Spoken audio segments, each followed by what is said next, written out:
Bom dia, mais uma manhã com Deus, priorizando a palavra de Deus, e nesta manhã do dia 1º de novembro, nós vamos meditar de Lucas, do capítulo 7 ao capítulo 9, que a paz do Senhor encha o teu coração nesta manhã. Capítulo 7, tendo Jesus concluído todas as palavras dirigidas ao povo, ele entra em Cafarnaum. E havia um servo de um centurião, a quem este muito estimava, e estava doente quase à morte. Tendo ouvido falar a respeito de Jesus, enviou-lhes alguns anciões dos judeus, pedindo que viesse curar o seu servo. Este, chegando a Jesus, com instância lhe suplicaram, dizendo: ele é digno de que faças isto, porque é amigo do nosso povo, e ele mesmo nos edificou a sinagoga. Então Jesus falou com eles. E já perto da casa do centurião, enviou-lhes amigo para lhe dizer: Senhor, não te incomodes, porque não sou digno que entres na minha casa. Por isso eu mesmo não me julguei digno de ir ter contigo. Porém manda uma palavra e o meu rapaz será curado. Porque também eu sou um homem sujeito à autoridade, tenho soldados a minha ordens, e digo a este vai, ele vai, a outro vem, e ele vem. Ouvindo esta palavra, admirou-se Jesus dele, e voltando-se para o povo que os acompanhava, afirmou: afirmo-vos que nem mesmo em Israel achei fé como esta. E voltando-se para casa, com os que foram enviados, encontraram o servo curado, né? E aí nós vamos ver que um foi curado e logo em seguida nós vamos ter a ressurreição do filho de uma viúva. Né? Jesus, ele estava entrando em Cafarnaum. Nós iniciamos o texto falando a respeito disso. E aí nós vamos ver que Jesus logo em seguida foi para uma cidade chamada Naim, e ia com eles os seus discípulos e numerosa multidão. Quando ele se aproximava das portas desta cidade, Naim, saía um enterro de um filho único de uma mulher que era viúva. Né? E grande da multidão estava com ela. Então imagina, né, o sofrimento desta mãe. Primeiro, perdeu o marido e agora perdeu seu filho. E isso significava a perda de 2 homens numa mesma família. Então, possivelmente, essa mulher ela estava desamparada de tudo e de todos. E aí nós vamos ver que o Senhor, vendo ela, né, compadeceu-se dela e disse: não chores. Então, o desespero, o choro daquela mulher trouxe, né, ao mestre uma compaixão por ela. E o texto fala que ele chegou e ele tocou ao esquife. Tocou o quê? Ao corpo do morto ali, né? Eles estavam levando, né? Naquela época não se usava o caixão, era como se uma maca ali coberta, vamos assim dizer, e ali estava, né? E ele chega e toca no morto. Isso já foi algo assim fora do costume da época, não é? Porque você tocar ao morto, você estaria contaminado. A lei judaica falava a respeito disso, não é?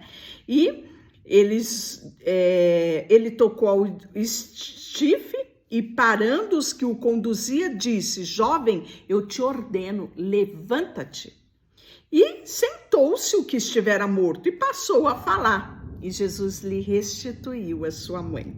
Todos ficaram possuídos de temor e glorificavam a Deus, dizendo: grande profeta Deus levantou entre nós, e Deus visitou o seu povo, né? Esse visitou trouxe uma conotação, e Deus atendeu ao clamor do seu povo.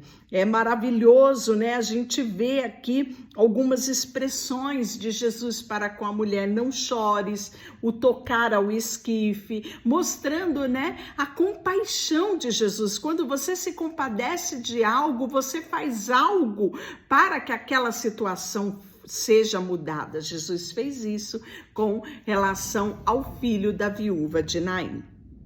E aí todas essas coisas foram referidas a João pelos seus discípulos, e João, chamando 2 dele, enviou ao Senhor para perguntar, né, se ele era o Cristo ou se seria enviado outro, né? Foi vamos dizer, eu acredito que uma momentânea, né, dúvida de João Batista. E quando os homens chegaram junto dele, disseram: João Batista enviou-nos para lhe perguntar: és tu aquele que estava por vir ou esperaremos outro? Naquela mesma hora curou Jesus muitos de moléstia, de flagelo, de espírito maligno, deu vista a muitos cegos, e aí Jesus respondeu a eles, né? Ide anunciai a João o que viste e ouviste: os cegos veem, os coxos andam, os leprosos são purificado, outros surdos ouvem, os mortos são ressuscitados, e aos pobres anuncia-lhe o evangelho. Bem-aventurado é aquele que não achar em mim motivo de tropeço, né? E aí Jesus vai aproveitar a ocasião e vai dar testemunho de João, né?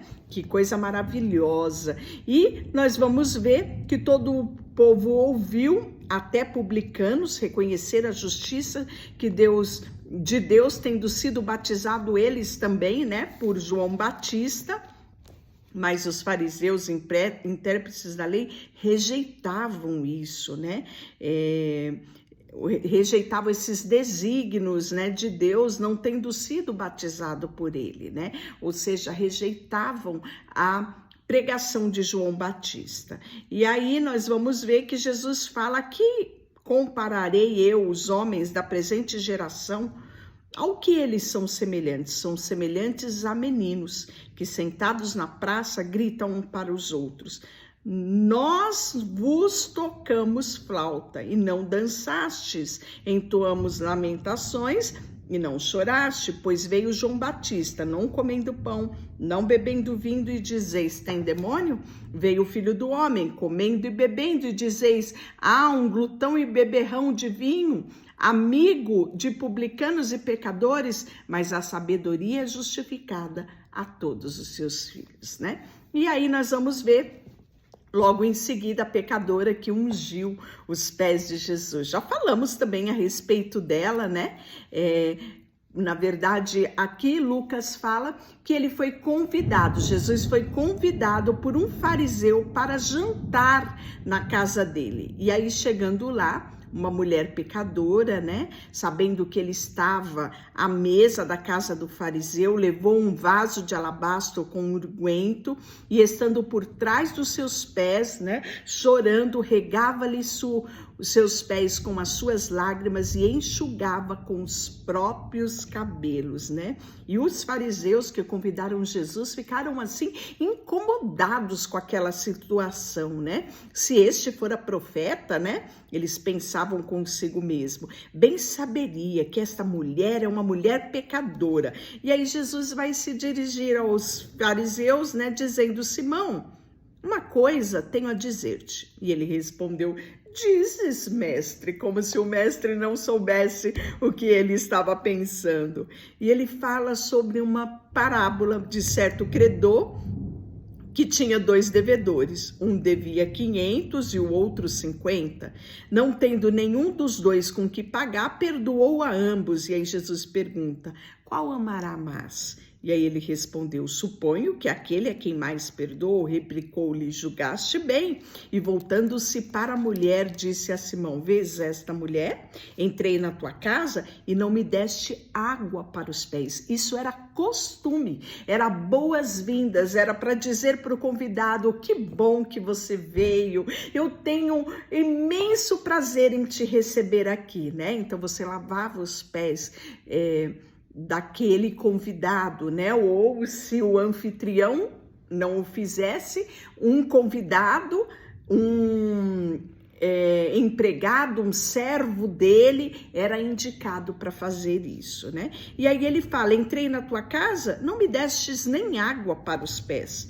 Esta, porém, regou os meus pés com lágrimas e enxuga-os com os seus cabelos. Não me deste ósculo santo, né? O que é esse ósculo santo? Nós fazemos até hoje. Quando nós chegamos na casa de alguém, nós damos um abraço e damos um beijo. Este ósculo santo, ele está se referindo a esse beijo, esse cumprimento de boas-vindas.